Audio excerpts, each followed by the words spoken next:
Akkam jirtu? Baga guyyaa kanaan isiniin gahe.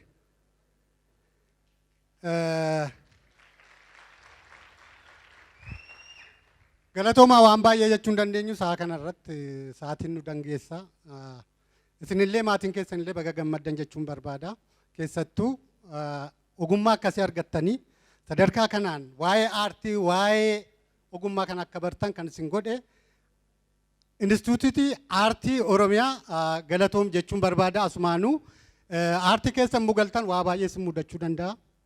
Inni tokkoffaan jaalala qabaachuu qabdu, ogummaa kanaaf bitamuu qabdu. Disipiliin kan jedhamutu jira aartii keessatti. Hunda ogummaa hunda keessa seerri jira, seera aartiitiif bitamuudha. Hundi isaayyuu yoo kana ta'e guddachuu dandeessu. Bakka guddaallee ga'uu dandeessu. Bu'aa ba'iin jiraachuu danda'a. Ogummaa jaallattaniif immoo of kennuutu isinirra jiraata yeroo baay'ee.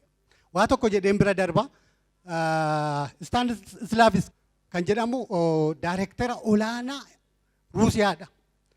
Yemmuu barsiisuu barattuu tokkoof maal kenna beektu? Sichuweeshinii tokko kenneef. Sichuweeshinii sana irratti intalli tokko maatii isheerraa haadha isheerraa warqii fudhattee kolleejii galtee barachaa turte.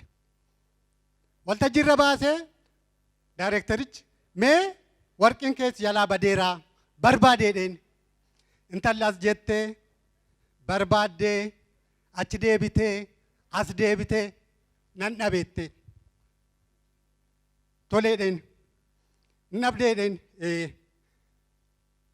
amma jedhe warqiin kun warqiin haadha keetiiti, warqiin kun bannaan barumsa jaallattu kana aartii kanan barattu jedheen barbaadeedheen amma ol baate gad baate asiif achi jette boosse gangalatte maraatte akkamennaan nan dhabeette. Isa jalqabarraa ammaas kan barbaaddennaan isa jalqabaatti lakkeete. Jalqabarra barbaaduudhaaf barbaadde amma garuu yoo kana dhabde barumsa kee akkan arganne waan beektuuf sirriitti barbaadde kanadha miira jechuun waan sana kan kooteedhanii fudhachuudha. Kanaaf of ta'uudha gaafa sana of taatu. Kanaafuu waan guddaa jechuun danda'u galatoomaa ulfaadhaa.